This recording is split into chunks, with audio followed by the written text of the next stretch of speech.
에베소서 5장 22절부터 33절까지 제가 한 절 읽고 여러분 한 절 읽으시고 같이 교독하겠습니다. 아내들이여 자기 남편에게 복종하기를 주께 하듯 하라. 이는 남편이 아내의 머리됨이 그리스도께서 교회의 머리됨과 같으니 그가 바로 몸의 구주시니라. 그러므로 교회가 그리스도에게 하듯 아내들도 범사에 자기 남편에게 복종할지니라. 남편들아 아내 사랑하기를 그리스도께서 교회를 사랑하시고 그 교회를 위하여 자신을 주신같이 하시라. 이는 곧 물로 씻어 말씀으로 깨끗하게 하사 거룩하게 하시고 자기 앞에 영광스러운 교회로 세우사 피나 주름 잡힌 것이나 이런 것들이 없이 거룩하고 흠없게 하여 주시라. 이와 같이 남편들도 자기 아내 사랑하기를 자기 자신과 같이 할지니 자기 아내를 사랑하는 자는 자기를 사랑하는 것이라. 누구든지 언제나 자기 육체를 미워하지 않고 오직 양육하여 보호하기를 그리스도께서 교회에게 함과 같이 하나니. 우리는 그 몸의 지체임이라.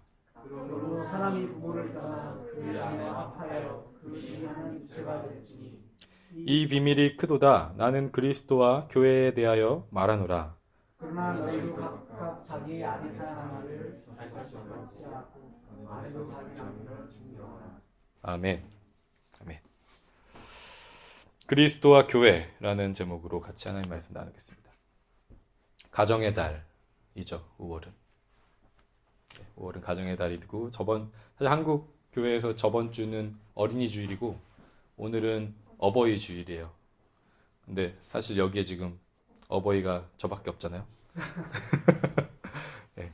그래서 특별히 우리가 어버이 주일로 지킬 그런 동기는 없는 것 같고 그래도 우리가 지난주와 또 이번 주 가정의 달을 우리가 맞아서 오늘 이 본문을 통해서 예수 그리스도, 또 가정, 교회 이 부분에 대해서 한번 나누면 좋겠다라는 생각이 들어서 이 말씀을 같이 나누게 됐습니다. 행복한 결혼과 가정 생활을 다 원하시죠, 그죠? 원하지 않는 크리스천은 없겠죠. 더 나아가서 하나님께 영광이 되는, 하나님께 기쁨이 되는 가정 생활. 두 분이 너무 막 너무 원하시는 것 같은데. 오늘 말씀을 성령께서 주시는 말씀을 여러분 잘 들으시면 분명히 행복하고 영광스러운 하나님의 가정으로 살아가게 될 줄 믿습니다. 저희도 마찬가지고 아직 가정을 이루시지 않는 분들도 마찬가지고 지금 또 이제 어쨌든 부모님과의 관계 가운데 가정을 또 이루면서 살아가잖아요. 그 가운데 분명히 하나님께 기쁨이 되고 영광이 되는 가정으로 우리 모두가 살아가게 되기를 간절히 소망합니다. 크리스천이라면 누구나 다 원해요. 그죠? 가정을 이루고 결혼을 하고 행복한 가정이 되길 원하고 하나님께 영광이 되는 가정이 되길 다 원하잖아요. 그죠?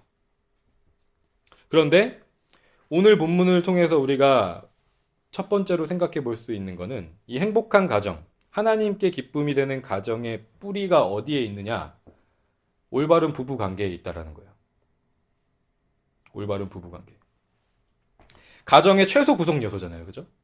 기독교가 정의하는 가정의 가장 최소 구성 요소로서 남편과 아내가 있어야 되잖아요. 그 가정을 이루려면. 물론 1인 가정도 있지만 남자와 여자가 한 가정을 이루는 게 최소 구성 요소가 되는 거잖아요. 그래서 오늘 본문이 이 두 아내와 남편의 관계에 대해서 말하고 있는 거예요. 그런데 우리가 이미 읽어서 다 어느 정도는 느낄 수 있겠지만 단순히 두 사람 간의 관계만을 얘기하고 있지 않아요. 오늘 말씀의 제목처럼 그리스도와 교회에 대해서 말하고 있어요. 자, 한번 본문으로 들어가 볼게요. 22절부터 24절은 아내가 남편을 대하는 자세와 방법에 대해서 말하고 있어요. 하나님의 말씀이니까, 그죠? 하나님의 말씀이니까 그 말씀 그대로 우리가 받아들인다고 생각하고 한번 봤으면 좋겠어요. 아내들은 자기 남편에게 복종하라. 이게 정의예요. 아내가 됐다면 남편에게 복종하래요. 왜?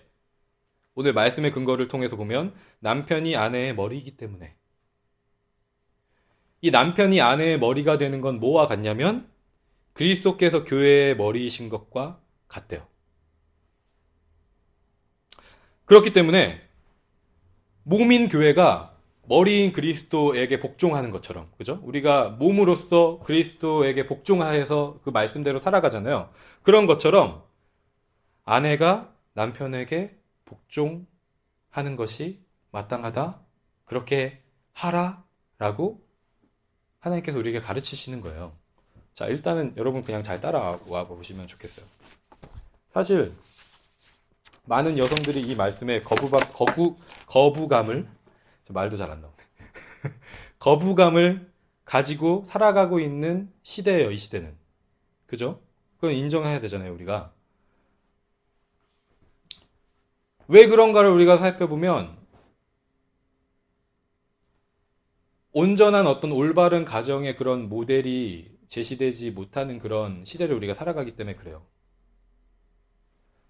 아내의 입장에서 남편을 정말 예수 그리스도처럼 대하고 복종하고 싶은데 그럴 만한 어떤 모습을 발견하기가 힘든 시대를 우리가 살아가는 거예요. 어떤 가정이든 다 마찬가지. 완벽한 남편이 없잖아요, 이 세상에. 그죠? 완벽한 남편은 없어요. 반대로 완벽한 아내도 없어요. 그런데 우리가 어쨌든 주목하고 붙잡아야 될 건 이게 하나님 말씀이라는 거예요. 거기서 떠나면 아무것도 우리는 할 수가 없어요. 이게 하나님 말씀이라는 걸 일단 인정하고 가는 거예요. 자, 그럼에도 불구하고 만약에 이 부분만 우리가 읽잖아요. 그러면 성경은 엄청 가부장적이고, 그죠? 패트리아키 같은 그런 가운데 있고 권위적이고 시대착오적인 그런 가르침을 주는 것처럼 받아들일 수 있어요. 그죠? 이게 하나님 말씀인데도 불구하고 그런 어떤 세상의 그런 생각들 가운데 우리가 사로잡혀서 이 말씀을 부정하거나 거부하고 싶을 수가 있는 거예요. 이 말씀만 딱 이 구절만 그냥 가지고 아내들은 남편에게 복종해? 아니, 난 못하겠는데? 이렇게 갈 수 있는 거예요. 그래서 오늘 본문 전체를 우리가 같이 봐야 되는 거예요. 여기만 보는 게 아니라. 자, 이어지는 구절을 보면 25절부터 30절까지는 남편이 아내를 대하는 자세와 방법에 대해서 말하고 있어요. 그죠? 분량이 뭐가 더 많아요? 아내가 남편을 대하는 것보다 아내가 남편을 대하는 게 더 많죠. 그죠? 그 당시에 어쨌든 인간의 그런 인류의 역사 가운데는 가부장적인 어떤 그런 매너가 늘 있었잖아요. 그렇기 때문에 아내가 남편을 복종한다라는 어떤 그런 개념은 어떻게 보면 공통적으로 가지고 있는, 말하지 않아도 좀 가지고 있는 어떤 그런 센스 안에 있었을지 몰라요. 그런데 남편이 아내를 어떻게 대해야 하는지에 대한 부분을 더 강조하고 있는 거예요. 여기서 더 길게, 더 많은 분량을 할애해서. 자, 아내는 남편에게 복종하라 그랬죠. 남편은 한마디로 얘기하면 아내를 사랑하래요. 이것만 하면 돼요. 남편은 아내를 사랑하래요. 근데 어떻게가 중요해요. 우리의 방법으로 사랑할 수 있잖아요. 인간의 방법으로 뭐 아내가 좋아하는 거, 아내가 원하는 거 해주거나 그렇게 사랑할 수 있잖아요. 그런데 성경에서는 어떻게 사랑하느냐를 제시하고 있어요. 하나님의 방법으로 사랑하라고 제시하고 있는 거예요. 그리스도께서 교회를 사랑하신 것 같이. 다른 말로 하면 교회를 위하여 자신을 주심같이. 이 말씀만 여러분 그냥 계속 따라가는 거예요. 그걸 또 이제 다르게 얘기하면 그게 무슨 말이냐면 물로 씻어 말씀으로 깨끗하게 하사 거룩하게 하시고 영광스러운 교회로 거룩하고 흠없는 교회로 세우신 것 같이. 여러분 이게 무슨 뜻일까요? 그죠? 죽기까지인데 그 죽기까지를 어떻게 예수님이 표현하셨냐면 물로 씻었어요. 물로 씻은 건 세례죠. 그죠? 우리가 세례함을 받을 때, 세례를 받을 때 나의 자아가 죽고 예수 그리스도가 내 안에 사십니다라는 그 고백을 하게 하시는 거잖아요. 그렇죠? 그 고백 가운데. 그리고 그 다음에 말씀으로 깨끗하게 하사. 말씀이 뭡니까? 예수 그리스도의 몸이잖아요. 예수 그리스도의 몸을 우리에게 주신 것과 같이 그걸 통해서 교회가 깨끗하게 영광스러운 몸이 됐대요. 그리스도는 남편이고 아내는 교회인데 이 그리스도의 죽으심의 그 사랑으로 아내가 완전하고 영광스럽고 깨끗한 존재가 된 거예요. 그런 모습이 아니었는데 그렇게 한 것처럼 실제 여러분의 삶 가운데 남편과 아내의 관계 가운데 남편은 아내를 그리스도가 교회를 사랑한 것처럼 사랑하십시오 라고 말씀하는 거예요. 그러면서 이제 그 부분을 계명과 연결시키는 거예요. 지금 바울이 계명과 연결시켜요. 우리의 크리스천으로서 가장 중요한 계명. 그 계명이 뭐냐면 여기 28절을 보면 이와 같이 남편들도 자기 아내 사랑하기를 자기 자신과 같이 할지니 자기 아내를 사랑하는 자는 자기를 사랑하는 것이라. 여러분 하나님을 사랑하라. 1계명이죠. 첫째 계명이죠. 둘째 되는 계명이 내 이웃을 내 몸과 같이 사랑하라 하잖아요. 근데 그게 누구한테 가장 먼저 적용되어야 되냐면 남편과 아내의 관계를 맺고 있는 그 가운데 남편이 아내를 내 이웃을 내 몸과 같이 사랑하는 사실 아무 관계가 아니었던 두 사람이잖아요. 그렇죠? 내가 아니었잖아요. 이 사람이 남이었잖아요. 근데 이제 내 몸인 것처럼 사랑하라는 거예요. 하나님을 사랑하고 내 이웃을 사랑하라 라고 말씀하신 그 계명 가운데서 우리가 그걸 가장 첫 번째로 여러분 남편 되실 분들 저는 지금 벌써 남편이고 기호 형제도 남편이지만 하나님이 말씀하시는 거예요. 남편들아 너희들이 가장 먼저 사랑해야 할 이웃이 누구냐? 아내다. 밖에 나가서 다른 사람들한테 잘하고 다른 사람들한테 잘 보이고 이런 것들이 물론 중요하죠. 중요한데 만약에 가장 가까운 이웃을 그렇게 하지 못한다면 아주 중요한 걸 잊고 살아가게 되는 거예요. 여러분 우리 몇 주 전에 어떤 선교사님 그 간증 한번 봤었죠. 이 선교사님이 아마존에서 그죠? 아마존의 원주민들을 대상으로 정말 열정적으로 선교하고 그 사람들에게 복음을 전하고 했던 분이에요. 그 사모님도 같이 그 사역을 돕고 헌신을 하면서 그 사역을 27년인가를 그렇게 해왔는데 어느 날 그 사모님이 암에 걸리시고 투병을 하시고 하는 가운데 하나님 앞에 가시게 됐어요. 그런 과정들을 겪으면서 이 선교사님이 고백한 거 여러분 기억나시죠? 내가 위선자였다. 27년 동안 사역했는데 다른 사람들이 정말 사역에 열매가 있고 너무 대단하고 칭찬하고 그러는 소리를 27년 동안 들었는데 내가 나를 돌아보니까 나를 가장 필요로 하는 내 아내가 나를 필요로 할 때 내가 그 옆에 없었고 마치 아내는 그냥 나의 사역을 돕는 또 다른 어떤 나의 파트? 파트는 파트인데 내가 케어해야 될 파트가 아닌 거예요. 그냥 같이 일하는 사람이었던 걸 깨달은 거죠. 이 선교사님이. 그래서 정말 깊이 통회하고 나의 어떤 이런 위선적인 난 그동안 사기꾼이었다. 내가 사람들에게 복음을 전하고 했지만 내 삶 속에서 전혀 발현되지 않은 나의 가장 가까운 이웃에게 발현되지 않은 사랑을 내가 전했구나 라고 고백했잖아요. 오늘 이 말씀이 그 말씀을 하는 거예요. 사도 바울이 그 얘기를 지금 하고 있는 거예요. 내 이웃을 내 몸과 같이 사랑하라 라고 했었던 그 계명을 누구에게 가장 먼저 남편들은 적용해야 하냐면 아내와의 관계 가운데 적용해야 하는 것이 하나님의 뜻이다.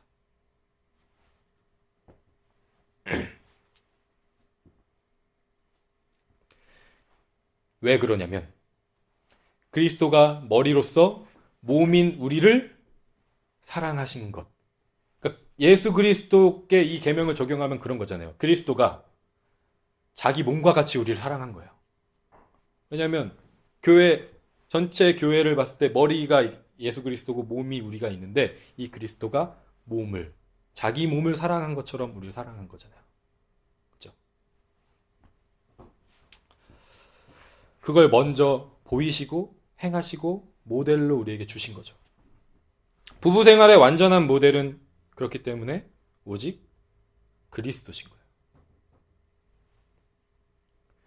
아내는 남편은 그리스도를 대하듯 해요. 남편은 아내를 그리스도께서 교회를 대하듯 하고, 그리스도께서 가정의 중심에 계실 때 하나님께 영광이 되는 가정의 모습이 이루어지게 된다는 거죠. 그렇기 때문에 크리스천 가정의 부부 관계는요, 절대로 가부장적이 될 수가 없어요. 권위적인 어떤 그런 티피컬한 어떤 그런 전형적인 권위적인 한국 어떤 그런 가정 이런 게 될 수가 없어요. 물론 문화로서 일부 남아있을 수는 있겠지만 그런 부분들을 뒤집어 엎는 그런 전통들이 그 가정 안에 생길 수밖에 없는 거예요. 아내는 남편을 그리스도께 하듯 복종하죠. 남편은 가정의 머리이지만 그리스도께서 하셨듯이 섬김과 희생의 리더예요. 하나님 나라에서는 섬기는 자가 큰 자라 그랬잖아요. 그렇죠? 하나님 나라, 작은 하나님 나라에서는 섬기는 자, 가장이 섬기는 자가 된다는 게 리더가 된다는 얘기예요. 희생하는 자가 리더가 된다는 얘기예요. 굴림에서 어떤 복종을 받아내고 하는 그런 리더가 아니라 섬김으로 큰 자가 되면 복종하는 자는 그 사랑을 받은 자로서 자발적으로 기쁨으로 복종하게 되는 거예요. 그렇기 때문에 크리스천 가정의 부부관계는 서로가 복종하고 서로가 섬기고 희생하는 관계가 되는 거예요. 근데 그 출발이 다른 그 어떤 게 아니라 그리스도라는 거죠.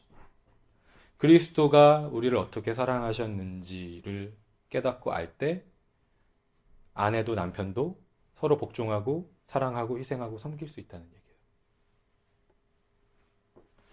자, 그런데 오늘 여러분 이 본문에서 어떻게 보면 제일 중요한 구절이 있어요. 그 구절이 뭐냐면 31절과 32절이에요. 이 31절과 32절이 크리스천의 가정의 개념을 어떻게 보면 가장 압축해서 나타내고 있는 건데, 이 구절이 이미 창세기에서 창세기 2장 24절에서 계시된 거예요. 처음 하나님께서 아담과 하와를 창조하셨을 때 창세기 2장 24절 뭐라고 되어 있냐면, 이러므로 남자가 부모를 떠나 그의 아내와 합하여 둘이 한 몸을 이룰지로다. 사도 바울도 똑같이 거의 비슷하게 적었죠. 그러므로 사람이 부모를 떠나 그의 아내와 합하여 그 둘이 한 육체가 될지니 라고 적었어요. 사도 바울은 이 중요한 한 구절을 통해서 가정의 부부관계를 통해 깨달을 수 있는 그리스도와 교회의 관계, 그 비밀에 대해서 설명을 하고 있어요. 이게 지금 바울이 뭐라고 얘기하냐면 이 비밀이 크도다 라고 그러잖아요. 미스테리어스한 어떤 부분이 이 안에 있다는 거예요. 사람이 부모를 떠나 아내와 합하여 한 몸을 이룬다 라는 이 구절이. 자, 이제 이게 왜 그런지 한번 볼게요. 자, 여기서 남자, 사람이라고 얘기한 건 누구냐면 그리스도예요. 예수 그리스도예요. 아내는 누구냐? 교회예요. 그런데 남자가 부모를 떠나, 자, 이걸 우리가 어떻게 이해할 수 있을까요? 그리스도께서 성부 하나님을 떠나서 인간의 몸을 입고 이 땅에 오신 거예요. 그죠? 이걸 우리가 성육신이라 그래요. 신이었는데 육신의 몸을 입고 이 땅에 온 거예요. 빌립보서에서 사도 바울은 이걸 2장 6절부터 8절에 이렇게 쓰고 있어요. 앞에 있을 건데 제가 한번 읽어드릴게요. 그는 근본 하나님의 본체시나 하나님과 동등됨을 취할 것으로 여기시 아니하시고 오히려 자기를 비워 종의 형체를 가지사 사람들과 같이 되셨고 사람의 모양으로 나타나사 자기를 낮추시고 죽기까지 복종하셨으니 곧 십자가에 죽으심이라. 하나님과 동등한 위치에 있었던 성자 예수 그리스도께서 성부 하나님을 떠나서 인간의 몸을 입고 이 땅에 오신 거예요. 이게 마치 남자가 부모와의 관계를 떠나서 사랑하는 한 여인과 한 몸을 이루는 것과 같다는 얘기예요.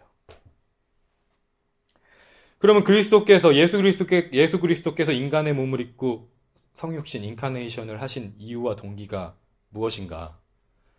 신이 인간이 된 거잖아요. 그렇죠?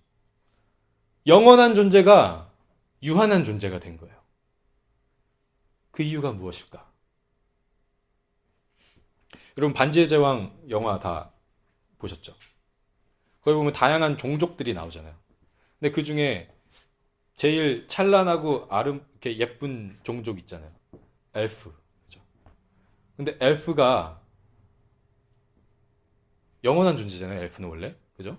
영원한 존재예요. 근데 그 엘프가 인간과 사랑에 빠지면 어떻게 되죠?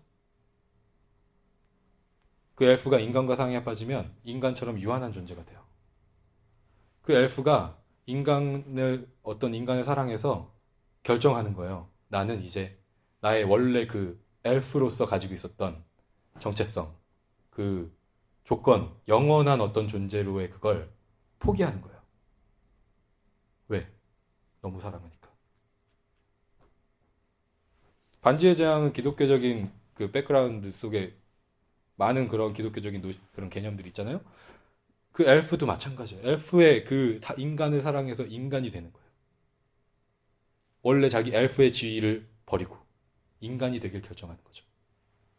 자, 그러면 예수 그리스도께서 인간이 되셨다는 건, 유한한 존재가 되셨다는 건 우리를 사랑하신 그 하나님 예수 그리스도의 그 사랑이 얼마나 큰지를 보여주는 거예요. 그 사랑은 어떤 사랑이냐면, 우리가 되게 어떤 배우자 어떤 기도를 하거나 뭐 한국에서 막 그런 거 할 때 여러 가지 막 조건들을 막 걸고 이런 사람들이었으면 좋겠습니다. 그게 근데 다 뭐에 포커스 맞춰져 있는지 아세요? 내 유익에 맞춰져 있어요. 내가 이 사람을 만나서 내가 얼마나 많은 유익을 받을까? 나한테 없는 부분을 이 배우자를 만남으로써 얼마나 내가 채울 수 있을까? 키 큰 사람, 잘생긴 사람, 돈 많은 사람, 좋은 차, 좋은 집 있는 사람. 난 지금 그게 없지만 내가 결혼을 함을 통해서 내가 그 사람이 가진 걸 누리겠다. 라는 게 세상적인 기준 가운데 우리가 배우자를 찾거나 할 때의 기준이잖아요. 그렇죠? 그리고 그게 사랑인 것처럼 얘기해요. 그런데 크리스천 가정에서의 배우자는요, 나의 유익을 위해 존재하는 사람이 아니에요. 크리스천 가정에서의 배우자는 내가 그리스도의 사랑을 표현하고 나타내야 할 대상이에요. 근데 이 그리스도의 사랑이 뭐냐면, 자신이 원래 속해 있었던 정체성과 지위와 그 집단과 관계, 자기가 누리고 있었던 모든 이익을 포기할 정도의 사랑인 거예요. 그래서 그 모든 계산적인 이해관계를 초월해요. 내가 이 사람과 결혼함을 통해서 내가 어떤 이익을 더 얻겠다라는 게 아니라 반대인 거예요. 이 사람과 내가 한 몸을 이룸을 통해서 내가 원래 누리고 있었던 예수 그리스도로 우리가 말하자면 영원한 존재였었던 분이 유한한 존재를 사랑하셔서 그걸 포기하고 인간의 몸을 입고 오신 게 그리스도의 사랑이에요. 근데 그 그리스도의 사랑을 우리가 서로의 배우자 가운데 표현하고 나타내라고 가정을 이루게 하셨다는 거예요.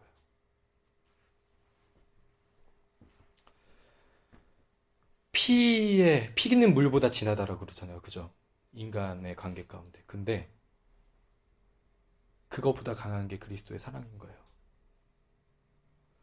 피로 묶여 있었던 부모님과의 그 혈연 관계를 떠나서 아무 혈연 관계도 없고 아무 친분 관계도 없었던 상대방을 만나요.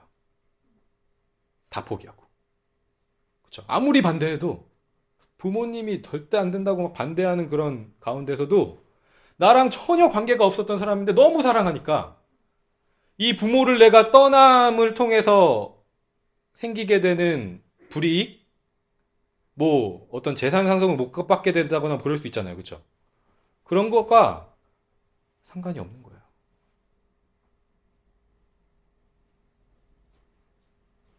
이 세상에서 얘기하는 그 결혼의 배우자를 찾는 어떤 그런 것과는 완전 반대되는 이야기를 지금 하고 있는 거예요.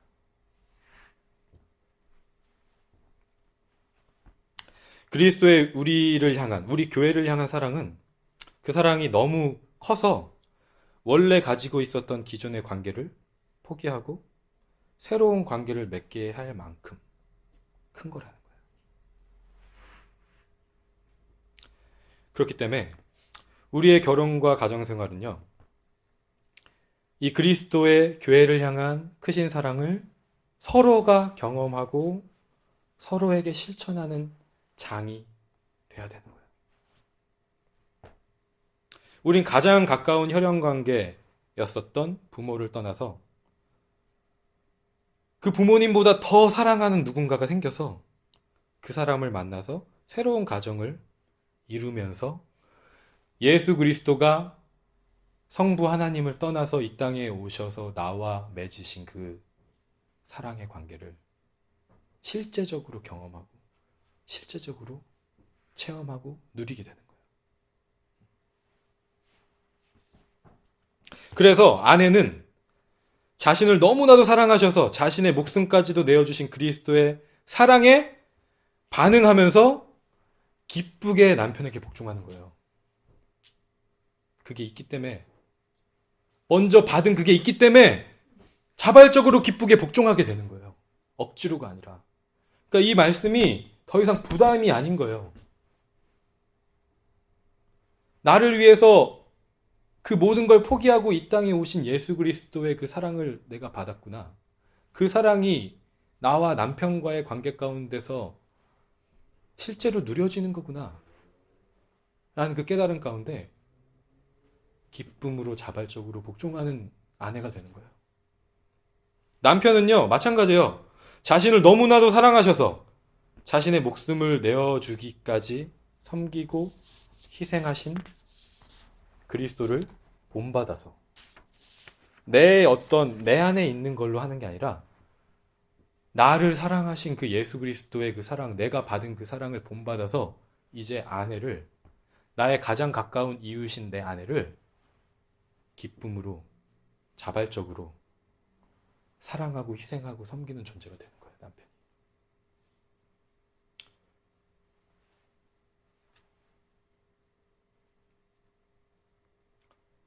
이 상호 간의 복종과 사랑, 그러니까 이 아내와 남편과 아내와의 관계는 상호 간의 복종과 사랑의 관계예요. 근데 이 상호 간의 복종과 사랑의 관계는 그리스도의 사랑을 통해 경험된 거기 때문에 기쁨과 자발적인 그런 모습으로 나타나게 된다는 거죠. 물론 이 땅 가운데 우리가 맺는 가정의 관계는 완전하지 않을 수 있어요. 그죠? 그렇지만 우리가 모델로 삼고 우리가 방향을 정하고 나아가야 할 부부의 관계가 이런 관계라는 거예요. 저와 여러분이 속해 있는 그 가정이 앞으로 또 이제 가정을 이루실 분들도 마찬가지. 이 방향성을 가지고 이 진리 가운데 우리가 그 가정을 세워나갈 수 있기를 소망해요. 이게 왜 중요하냐면 이 부부의 관계가 물론 뭐 자녀가 있는 부부도 있고 없는 부부도 있지만 자녀가 또 생겼을 때 그 부부의 관계를 통해서 자연스럽게 보고 그리스도의 사랑을 배우게 되겠죠. 그렇죠? 그리고 더 중요한 건 여기서 이제 이게 기초라고 생각하면 생각한다면, 우리가 부부관계, 가정의 그 어떤 관계 가운데 기초, 우리 신앙의 기초라고 생각한다면 이 관계는 현재 내가 가지고 있는 이 가정 관계, 그 가정의 경계에만 머무르지 않아요, 절대. 왜 그러냐면 원래 이 가정 관계는 내가 원래 가지고 있었던 혈연 관계를 뛰어넘은 관계잖아요, 그렇죠? 처음에 가지고 있었던 부모님과의 혈연 관계를 뛰어넘어서 새로운 혈연 관계를 맺었어요. 그렇다면 이 관계는 이 혈연 관계에만 머물 수 있는 관계가 절대 아닌 거예요. 혈연 관계가 가정을 굳건하게 그냥 딱 정의해버리는 그런 게 아닌 거예요. 더 이상. 더 큰 가족 관계로 발전되는 거예요. 나의 가족이 단순히 나의 아내, 나의 자녀만이 아니라 예수 그리스도 안에서 관계를 맺는 다른 모든 사람들이 하나님의 나라 안에 한 가족, 더 큰 가족이다라는 고백으로 가게 되는 거예요. 그렇기 때문에 가족 이기주의적이 될 수가 없어요. 내 남편, 내 아내, 내 자녀만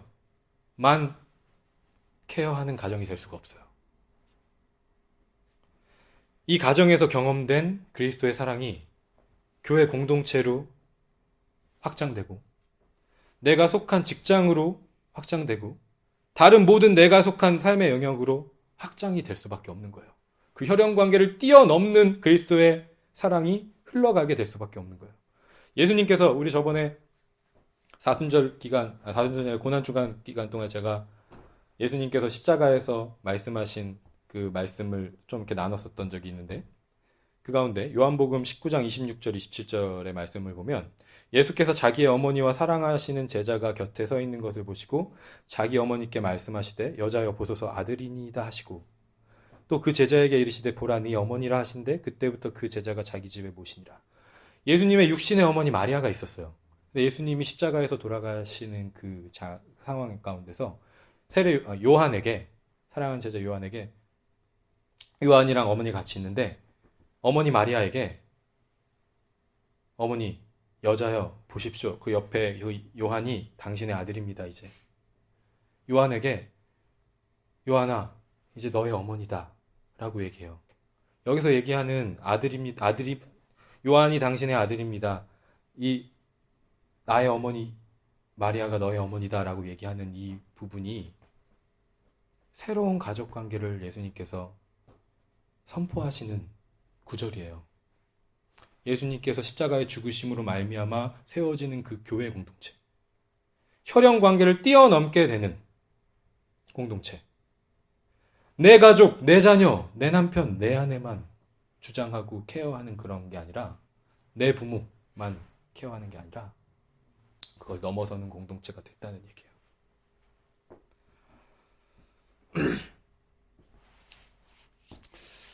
우리가 이러한 그런 여러 가지 지금 얘기들을 했는데,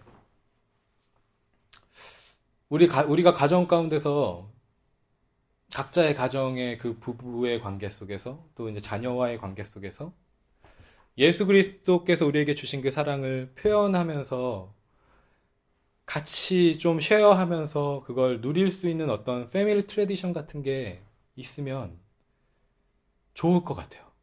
그러니까 저희들 같은 경우는 저희 뭐 각자가 여러분의 가정 속에서 다 실천을 나름대로 할 수 있겠지만, 제 가정에서 처음에 이제 가정을 시작할 때 했었던 거는, 우리 가정이 붙잡는 찬양 하나를 우리가 가지고 시작하자라고 해서 주 예수보다 더 귀한 것은 없네라는 그 찬양을 이제 와이프랑 동일하게 그 찬양을 어쨌든 선택해서 늘 우리가 같이 뭐 예배를 드리거나 가정 예배를 드리거나 할 때 그 찬양을 해요. 그러니까 이거는 우리 가정 안에서 우리의 패밀리 트래디션이 되는 거잖아요. 이 가정의 주인이 그리스도십니다. 그리고 또 하나 했었던 거는, 유은이가 태어났을 때, 첫 돌이 됐을 때, 우리는 찬양으로 많이 했던 것 같아요. 그 소원이라는 찬양, 삶의 작은 일에도 이 찬양이 유은이의 삶의 고백이 되기를 원합니다라는 그 마음으로 그 찬양을 또 정했었던 적이 있어요. 그리고 또 유은이랑 제가 이제 했었던 거는 밤마다 시편 23편을 읽고 묵상하고 같이 이제 아무 뜻 몰라도 그냥 외우는 거예요. 한국말로 영어로. 영어 여기서 잘해야 되니까 영어도 하고. 그러니까 그런 거. 그리고 이번 연에 처음 제가 이제 시작했던 거는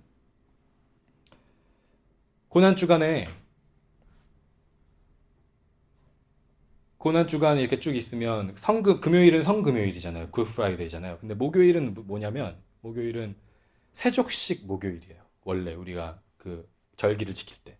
그러니까 먼디 서스데이라고 해서 예수님께서 제자들의 발을 씻기신 날이 목요일인데 제가 그때 이제 고난주간에 이렇게 묵상하면서 이걸 우리 가정에서 앞으로 계속 패밀리 트래디션으로 고난주간마다 해야겠다라는 그런 생각을 하게 됐어요. 근데 그걸 이제 하기로 이제 마음을 먹고 사실은 그날 그걸 하려고 하는데 할 수 있는 만한 상황이 안 됐어요. 이상하게. 저도 좀 집에 늦게 왔고 와이프는 뭔가 약간 기분이 안 좋은 상태였어요. 아무튼 뭔가 그래서 직장 생활과 뭐 이런 것들 때문에 기분이 안 좋은 상태에서 막 불평이 막 있고 막 그런 상황이었어요. 그래서 이거를 분명히 내가 올해는 이걸 꼭 시작해야겠다라는 어떤 그런 마음으로 고난주간 시작할 때 마음을 딱 먹고 있었는데 이 상황이 이게 안 되는 건가 막 하다가 그래도 이걸 뚫고 내가 해야겠다. 그래서 처음 시작했어요 그때. 그러니까 이제 제가 와이프의 발을 씻겨주고 유은이의 발을 씻겨주고 그러니까 남편이 하는 거잖아요. 그러니까 여기 말씀 그대로인 거예요. 그리스도가 아내를 교회를 사랑한 것처럼. 그러니까 여러분 그런 것들이 이거를 뭐 똑같이 누구 다 해야 된다 그런 게 아니에요. 그냥 여러분의 가정 가운데서 앞으로 또 이룰 가정 속에서 고백하는 거잖아요. 그렇죠? 우리 가정이 그리스도의 사랑을 받은 가정이고 그 사랑을 표현하는 가정이고 그 관계 안에서 서로가 자발적으로 기쁨 가운데 복종하고 사랑하고 섬기고 희생하는 관계다라는 걸 표현하는 거잖아요. 그러니까 그런 부분을 여러분의 가정 속에서 정말 진지하게 좀 이렇게 고민하고 기도하고 대화하면서 만들어 간다면 우리가 더 잘 기억하면서 갈 수 있는 것 같아요. 우리 잘 잊어버리잖아요. 그쵸? 잘 잊어버려요. 그냥 내 남편과 아내, 저도 마찬가지예요. 그냥 막 바쁘게 살다 보면 그냥 왠지 그냥 집에 가면 집은 그냥 잠자는 곳인 것 같고 저도 그래요. 그냥 서로 그냥 좀 덜 피곤한 사람이 밥 해주는 사람인 것 같고 그런 게 있어요. 근데 그런 부분을 뛰어넘어서 우리가 부족하고 연약하기 때문에 그런 삶 가운데 있지만 패밀리 트래디션으로 만드는 거예요. 기억할 수 있도록. 다시 한번 설 수 있도록. 그래서 우리가 가정의 달을 맞이했는데 물론 제가 더 사실 얘기하고 싶은 부분이 있어요. 예를 들어서 뭐 아직 가정을 이루지 않은 가정이든지 그러니까 아직 그런 가정이 없든지 아니면 자녀가 아직 없든지 아니면 어떤 가정은 둘 다 크리스천이 아닐 수 있잖아요. 그죠? 그런 부분에 대해서는 사실 더 얘기해야 될 부분들이 있어요. 그런데 지금 그것까지 얘기하기엔 너무 시간이 부족하기 때문에 우리가 크리스천으로서 두 사람의 크리스천이 만나서 결혼을 하고 가정생활을 한다면 오늘의 본문에서 우리가 발견한 것처럼 하나님 말씀하시는 그 부분을 그리스도와 교회의 사랑을 풍성하게 누리는 그리고 자발적으로 기쁨 가운데 서로 복종하고 섬기고 희생하고 사랑하는 그 관계를 경험하고 표현하는 그 가정의 바운더리를 넘어서 혈연 관계를 넘어서 나타내는 저와 여러분의 가정이 삶이 되기를 간절히 소망합니다.